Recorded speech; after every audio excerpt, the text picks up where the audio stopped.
Amazing 45 days comes to an end. ये 1.5-2 महीने कहाँ गुजर गए पता नहीं चला। रोज 4:30 बजे उठ के बीजीटी का मैच देखना, बड़ी एक्साइटमेंट थी कि बीजीटी स्टार्ट हो रही है, ऐसा लगता है कल स्टार्ट हुई थी और आज खत्म हो गई। पता ही नहीं चला 45 डेज कहाँ गुजर गए। कॉम्पिटेटिव क्रिकेट देखने को मिला है दो जबरदस्त टीम्स के दरमियान, इंडिया ऑस्ट्रेलिया। कभी इंडिया डोमिनेट कर रही थी कोई सेशन तो कभी ऑस्ट्रेलिया करती थी, फिर एकदम से कोई दूसरी टीम कम कर लेती थी। तो बड़ा एक आउटस्टैंडिंग फाइट मौजूद थी, ड्रामा मौजूद था, थ्रिलर था, ओवरऑल एक पूरी रोलर कोस्टर राइड थी जो इन 45-50 डेज में एंजॉय की है। तो आउटस्टैंडिंग क्रिकेट खेला है ओवरऑल इन दोनों ने। लेकिन PAT Cummins, what a great leader he is, outstanding captaincy. पहले वर्ल्ड कप जीत लिया, ओपनिंग 2 मैचेस हारने के बाद पैट कमिंस ने वर्ल्ड कप जीता, आईसीसी वर्ल्ड टेस्ट चैंपियनशिप जीती, एशेस को रिटेन कर लिया, एक बीजीटी ट्रॉफी रह गई थी, बीजीटी ट्रॉफी भी जीत ली, ICC cricketer of the year भी मौजूद है, as a player World Cup भी जीता हुआ है, एज अ प्लेयर टी20 वर्ल्ड कप भी जीता हुआ है। मतलब सब कुछ मौजूद है, इसने पूरा कंप्लीट कर दिया क्रिकेट। मैं 2007 से क्रिकेट देख रहा हूँ, पहले धोनी का एरा एंजॉय किया एज अ कैप्टन और अब पैट कमिंस का। और लेकिन पैट कमिंस सबसे आगे है क्योंकि उसने टेस्ट के अंदर भी डोमिनेट किया है, ओडीआई के अंदर भी डोमिनेट किया है, लॉन्ग फॉर्मेट जो कि सबसे इंपॉर्टेंट है उनके अंदर डोमिनेट करके खेला है। पर्थ टेस्ट हारे थे, 1-0 इंडिया लीड पे था, 300 रन से ऑस्ट्रेलिया इंडिया से पहला मैच हारा था और वहां से पैट कमिंस ने एज अ कैप्टन कमबैक किया है, 3-1 सीरीज जितवाई है। 10 साल के बाद बीजीटी ऑस्ट्रेलिया वापस जीता है, 10 साल के बाद। ये एक ट्रॉफी थी जो उसके पास मौजूद नहीं थी, पैट कमिंस ने वो भी ले ली। तो अमेजिंग लीडर है यार। मैं हमेशा कहता हूँ कि हर बंदा कैप्टन हो सकता है पर हर बंदा लीडर नहीं हो सकता। पैट कमिंस वो लीडर है जो अपने बलबूते पे मैच जिता सकता है। कोई प्लेयर आउट ऑफ फॉर्म हो, कोई प्लेयर सही से खेल नहीं पा रहा हो, टीम वीक हो, बॉलिंग वीक हो, despite all of that PAT Cummins आएगा, क्रूशल टाइम पे विकेट निकाल देगा, क्रूशल रन स्कोर कर लेगा, कैप्टनसी अच्छी कर लेगा, बॉलिंग चेंजेस सब कुछ करके वो टीम को अकेले अपने बलबूते पे जितवा सकता है। So amazing leader and congratulations to Australia and Pat Cummins के back to back World Test Championship के फाइनल खेल रहे हैं और अब फाइनल में एक दफ़ा फिर ऑस्ट्रेलिया होगी, इस मरतबा अफ्रीका के साथ होगी। So all the very best and congratulations to Australia. अब बात करते हैं थोड़ी सी आज के मैच की। सिडनी का final test match day 3 start हुआ तो मुझे पर्सनली फीलिंग ये थी कि ऑस्ट्रेलिया मैच जीत जाएगा। टारगेट सेट होने से पहले ही मैंने पोस्ट डाल दिया था कि ये मुझे लगता है कि ऑस्ट्रेलिया इस टारगेट को चेस कर लेगा। उसकी दो वजह हैं। पहली तो ऑब्वियसली कि नेवर गिव अप अप्रोच है इनकी, आखिरी बॉल तक लड़ते हैं और कुछ पता नहीं होता, ये कहीं से भी जो है ना वो आगे मैच जीत के चले जाते हैं। दूसरी वजह थी बुमराह की 50-50 चांसेस थे उस वक्त बॉलिंग करने के, बाद में कंफर्म हो गया कि बुमराह बॉलिंग नहीं करा रहा है। तो जब बुमराह नहीं थे तो ऑब्वियस सी बात थी कि एडवांटेज ऑस्ट्रेलिया के पास था। खैर डे 3 का आगाज़ हुआ, एक्सपेक्टेड ये था कि कोशिश करेंगे 200 रन का टारगेट देने की, लेकिन 16 रन के अंदर अंदर 4 आउट कर दिए। 145 की लीड पे थे जब इंडिया ने गेम स्टार्ट किया, आज का डे स्टार्ट किया, 161 पे वो ऑल आउट हो गए। 162 का टारगेट था जो कि ईजी टारगेट तो नहीं कहेंगे लेकिन हाँ कुछ हद तक चैलेंजिंग कह सकते हैं, बट 162 सेफ टारगेट था ऑस्ट्रेलिया के लिए कि वो चेस कर सकते हैं। इतना मुश्किल नहीं था क्योंकि रोलर चलना था तो शुरू में वैसे भी उस रोलर का इंपैक्ट नजर आता है और वो थोड़ी सी फ्लैटन अप कर देता है चीज़ों को, तो इतनी आसान बॉलिंग नहीं होती। प्लस वहाँ पे बुमराह मौजूद नहीं थे। एक बड़े क्लियर प्लान के साथ ऑस्ट्रेलिया फील्ड पे आई थी कि हमने वहाँ पे सेट नहीं होने देना है किसी भी बॉलर को, उनकी लाइन और लेंथ को ख़राब करके रखना है। कॉन्स्टेस और ख्वाजा इन दोनों ने पहली बॉल से चार्ज किया है सिराज को भी और कृष्णा को भी, पहली बॉल से। और आप देखें बाय का चौका नहीं, लेग बाय का नहीं, दोनों बॉलर्स वाइड पे चौके दे रहे थे, बॉल को पिच से बाहर फेंक दिया। इतनी बाहर बाहर उन्होंने वाइड बॉलें की हैं टेस्ट क्रिकेट के अंदर, आप इमेजिन करें। लाइन और लेंथ बिगाड़ दी, बॉल 1 से अटैक किया है। उनको पता था कि जितना डिफेंसिव खेलेंगे उतना सामने वाली टीम डोमिनेट करेगी। उन्होंने पहली बॉल से ही उनकी लाइन और लेंथ खराब रखी, फिर सिराज सिर्फ down the leg side ball कराते रहे, टांगे पकड़ ली उन्होंने और बड़े आराम से कॉन्स्टेंस ने भी चौके मारे, ख्वाजा ने भी चौके मारे। ख्वाजा बगैर बुमराह के ब्रायन लारा लग रहे थे, इतने कॉन्फिडेंट थे, वरना बुमराह तो उनको नचा देते थे। तो जो सबसे बड़ा ऑब्वियसली नेगेटिव फैक्टर रहा इंडिया के लिए वो यही रहा कि बुमराह मौजूद नहीं थे और बुमराह की गैर मौजूदगी में इंडियन बॉलिंग फिर एक्सपोज हो गई। ये पता चल गया कि बुमराह के बगैर ये कुछ नहीं कर सकते। सिराज वीक नजर आए, प्रसिद्ध कृष्णा तो खैर उनका एक पहला ही मतलब आखिरी टेस्ट मैच ऐसे ही खेल रहे थे वो पहला वाला, तो वो वैसे भी खुद अंडर प्रेशर थे, बट वहाँ पे उनकी बॉलिंग बहुत बुरे तरीके से एक्सपोज हुई है। सिराज एक सीनियर बॉलर है, उसको जिम्मेदारी खुद लेनी थी कि भाई बुमराह की एब्सेंस में वो रिस्पॉन्सिबिलिटी लेगा, लेकिन कृष्णा बेटर बॉलिंग कर रहा था, सिराज सिर्फ टांग पे बॉलिंग किए जा रहे हैं, आगे पिच कर रहे हैं टांग पे, आगे पिच कर रहे हैं टांग पे, बड़े आराम से वो फ्लिक करते रहे। तो जो पहले 10 ओवर में 60 रन बने हैं और उसमें से जो कॉन्स्टेस और ख्वाजा ने जो 30-40 रन बनाए हैं तेज, उसने इंडिया को बैकफुट पे लाके रख दिया। वहाँ पे इंडिया की बॉडी लैंग्वेज हो गई वीक, माइंडसेट हो गया वीक, नेगेटिव। हार कहीं ना कहीं डिफीट उन्होंने एक्सेप्ट कर ली थी, बेशक उनके 3 आउट हो गए थे लंच तक, लेकिन वो 3 आउट में से 2 तो विकेट थ्रो की थी, कॉन्स्टेस की भी और लबुशेन ने भी सीधा हाथ में जायसवाल को कैच दे दिया। ये दोनों विकेट थ्रो की थी उन्होंने। तो इसमें कोई बहुत बड़ा कैरेक्टर प्ले नहीं किया था बॉलर्स ने, लेकिन वो विकेट थ्रो करके गए थे। तो इसीलिए ऑस्ट्रेलिया कहीं ना कहीं इतना उनको फर्क भी नहीं पड़ा था, उनका प्लान था कि बस हमने हिटिंग करनी है, जो भी विकेट जाए नहीं जाए हम हिट करेंगे, हम रन तेज स्कोर करेंगे। लेकिन जब ये लोग वापस आए लंच के बाद तो फिर समझ में नहीं आया कि इंडिया की क्या प्लानिंग थी। विराट कोहली रोहित शर्मा से बात करके आए या गौतम गंभीर से बात करके आए, विराट कोहली ने पूरी फील्ड अपनी खोल दी और वो फील्ड खोलने के बाद ट्रेविस हेड और ख्वाजा दोनों इजी सिंगल्स निकालते रहे। टिपिकल रोहित शर्मा स्टाइल की कैप्टनसी नजर आई विराट कोहली के अंदर, समझ में नहीं आया। कि उन्होंने क्यों फील्ड खोली है। मुझे जहाँ तक याद है पिछले 2 टेस्ट मैचेस में जो ट्रैप किया था इन्होंने हेड को, वो इसी तरह से किया था कि शॉर्ट लेग और बैकवर्ड स्क्वायर लेग पे फील्डर लगाया था। वहाँ पे वो फोर्स करते थे कि हेड जो है वो थोड़ा सा लंबा होके फ्लिक करेगा लेग साइड पे, हार्ड हैंड से खेलता था, कैच आउट हो जाता था। लेकिन यहाँ पे पूरी फील्ड खोल दी, वो वहीं पे 2 मरतबा बॉल ऊपर उठ के गिरी है कि कैरी कर सकता था कोई, लेकिन फील्डर वहाँ मौजूद नहीं था। तो बैकवर्ड स्क्वायर लेग हो, शॉर्ट लेग हो, वहाँ से फील्डर हटा दिए, वो ईजी सिंगल्स देते रहे, गैप शॉट्स खेलते रहे, तेज खेला, चौके मारे, ख्वाजा तेज खेल रहे हैं, लेकिन उन्होंने फील्ड पूरी खोल के रखी हुई थी। तो ये विराट कोहली ऐसा करते नहीं है, बहुत स्ट्रेंज फील्ड प्लेसमेंट्स उन्होंने रखी जो समझ में नहीं आ रही थी कि ऐसा क्यों कर रहे थे विराट कोहली। प्लस ये कि जब ख्वाजा और हेड दोनों लेफ्ट हैंड बैटिंग कर रहे थे, तो ऐसे में वॉशिंगटन सुंदर कहाँ थे? इतने अति सुंदर हैं वो कि उनको किसी ने खिलाना ज़रूरी नहीं समझा कि राइट टाइम पे बॉलिंग करा दी जाए। वॉशिंगटन सुंदर एक ऑफ स्पिनर है, 2 लेफ्ट हैंडर बैटिंग कर रहे हैं, आप चांस ले सकते थे। जब सिराज बॉलिंग कर करके थक चुका है, उससे नहीं हो रही बॉलिंग, तो फिर वॉशिंगटन सुंदर को एक आधा ओवर तो निकलवाना था ना, वहाँ बीच में लाके, जब दोनों लेफ्ट हैंडर मौजूद थे, वहाँ पे वो लेकर ही नहीं आए। ये भी एक बड़ा सरप्राइजिंग एलिमेंट था कि विराट कोहली जनरली ऐसा करते नहीं है, बट सिराज थक चुके हैं, उनकी स्टेमिना खत्म हो चुका है, वो लेग पे बॉलिंग कर रहे हैं, वो बुरी बॉलिंग कर रहे हैं, पिटे चले जा रहे हैं हर ओवर में।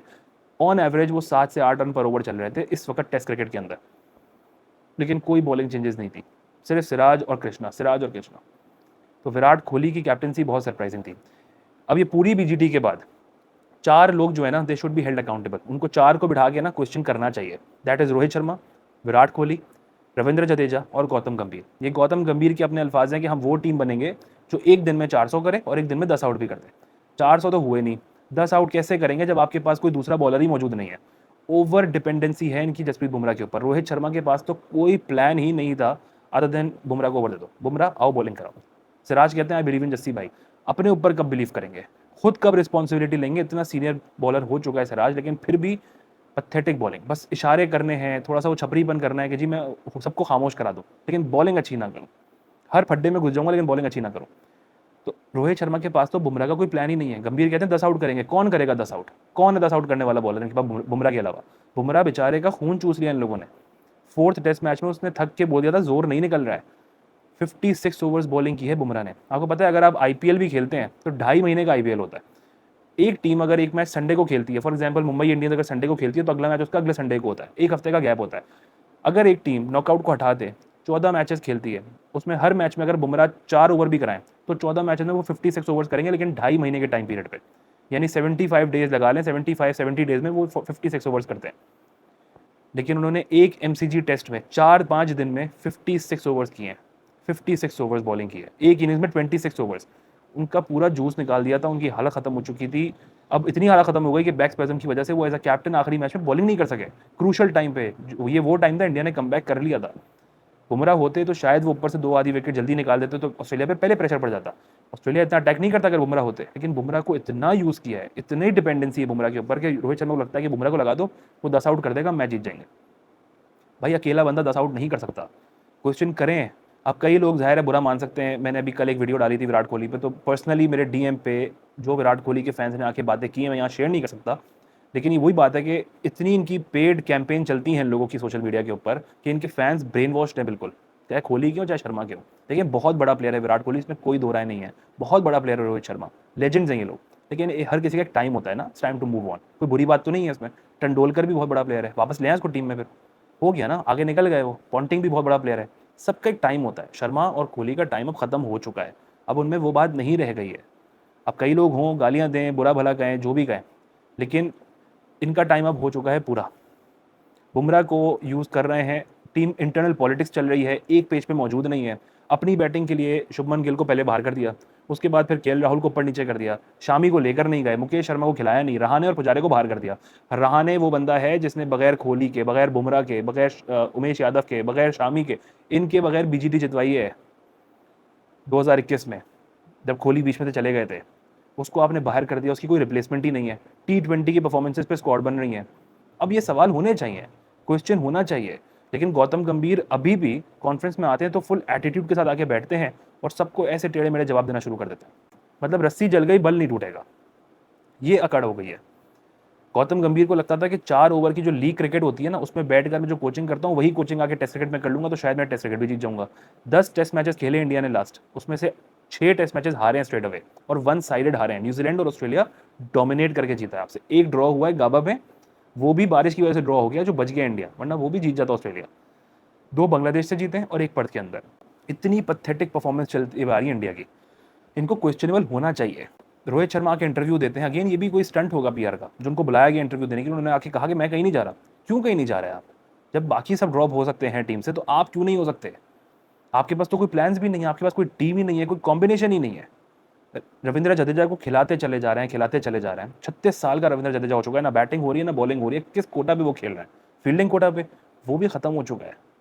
किसी और यंगस्टर को खिलाएं। अपना जब आप करियर को ड्रैग करते हैं ना, उसमें ना सिर्फ आप अपने साथ नुकसान करते हैं, अपनी टीम का भी नुकसान करते हैं और कई यंगस्टर्स का भी नुकसान कर रहे हैं जिनकी जगह आपने खाई हुई है, दूसरे को चांस नहीं दे रहे। रोहित शर्मा समझते हैं कि मैं बुमराह को ओवर दे दूंगा, बुमराह मुझे मैच जिता देगा। भाई ऊपर से रन्स कौन बनाएगा? जब रोहित शर्मा पूरी सीरीज में 31 रन बनाते हैं। विराट कोहली से एक सेंचुरी तब हुई जब पूरी टीम जीत चुकी थी मैच, उन्होंने सेंचुरी कर दी। क्रूशल टाइम पे वो मैच हरवा चुके हैं, 6 दफा बाहर खेल चुके हैं। ऑफ की बॉल पे आउट हो रहे हैं, एक ही बॉल पे 7 मरतबा एक बंदा आउट हो रहा है, एक ही बॉल पे।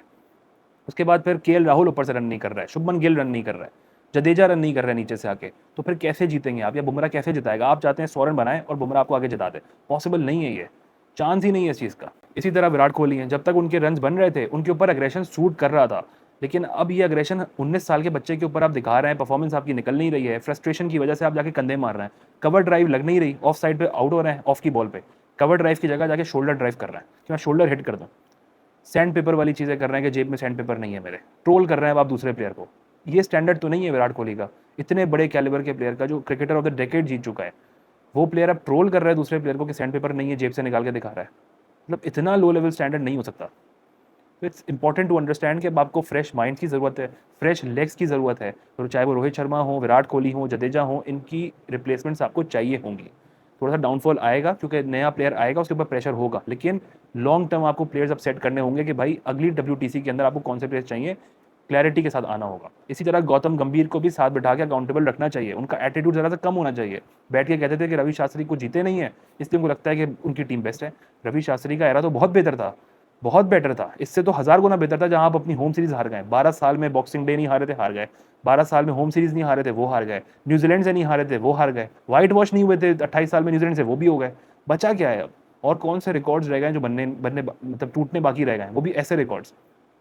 एकदम से हालात ही बदल जाते हैं। इन सबको सामने बिठाकर इनसे क्वेश्चंस पूछने होंगे, अकाउंटेबल होने चाहिए ये सारे, इतने आराम से एग्जिट नहीं मिलना चाहिए। ओवरऑल जो BGT के अंदर परफॉर्मेंस रही है टीम इंडिया की, उसमें सबसे बड़ा रोल एक पथेटिक कैप्टनसी का है, क्योंकि कैप्टन का एक बहुत इंपॉर्टेंट कैरेक्टर होता है। आप पैट कमिंस को देखें और रोहित शर्मा को देखें, बहुत पथेटिक कैप्टनसी थी। कोई प्लान होने चाहिए। आप सिर्फ जसप्रीत बुमराह का नाम का प्लान लेके घूमेंगे तो आप कभी भी मैच नहीं जीत सकते। हाँ, एक आधा मैच वो जिता सकता है, पर वो सीरीज कैसे जिताएगा? फिर भी उसने अपनी जान मारी है। 32 विकेट्स लेके प्लेयर ऑफ द सीरीज का अवार्ड जीता है। 32 विकेट्स एक सीरीज में, आउटस्टैंडिंग परफॉर्मेंस दी है उसने। बट आपके पास कोई और प्लान भी तो हो। प्लान बी क्या है?